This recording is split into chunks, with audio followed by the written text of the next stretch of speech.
साथीहरु welcome to my another videos.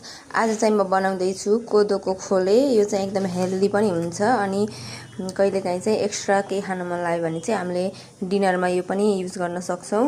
मैले चाहिँ लिएको छु थोरै कोदोको पिठो अनि फेरि मैले चाहिँ भेजिटेबलहरु चाहिँ आफूसँग जे छ त्यो लिन सकिन्छ। यो चाहिँ यो ब्रोकोली अनि यो चाहिँ यो गार्लिक र जिन्जरलाई चप गरेको अनि यो चाहिँ यो हरियो मटर अनि यो चाहिँ रहेको छ न्युटेला अनि यो चाहिँ रहेको छ गाजर अनि थोरै चाहिँ चिल्ली रहेको छ।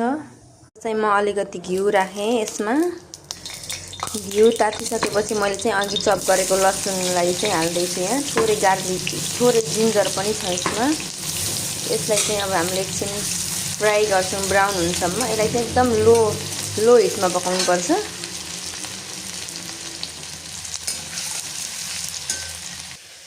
अब यो हल्का ब्राउन भइसकेको छ। अब यसमा चाहिँ हामीले राख्दै छौं कोदोको पिठो। यसलाई चाहिँ अब कोदोको पिठो राखेर हामीले एकछिन चलाउनु पर्छ यसलाई मज्जाले। अब चाहिँ मैले चाहिँ थोरै पानी राखेर पकाइसके। अब यसलाई चाहिँ हामीले हाल्दिदै छौं पानी। अब चाहिँ यो पानी हालेर पाकिसकेपछि अब चाहिँ म हाल्दै छु अनि चप गरेको यो भेजिटेबल्सहरु। हजुरसँग जे छ सम्पूर्ण हाल्न सक्नुहुन्छ। सम्पूर्ण भेजिटेबल्सहरु हालेपछि अब नुन हाल्न सकिन्छ। हामीले स्वाद अनुसार नुन हाल्ने। थोरै चिल्ली फ्लेक्स पनि हाले हुन्छ। यो चाहिँ हल्का स्पाइसी भयो भने चाहिँ अलि मिठो हुन्छ। यो चाहिँ यस्तो भइरहेछ। यो चाहिँ मज्जाले एकछिन पाक्न छोड्नु पर्छ।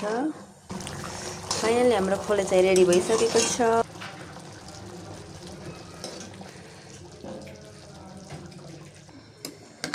फाइनली हाम्रो खोले चाहिँ रेडी भइसकेको छ।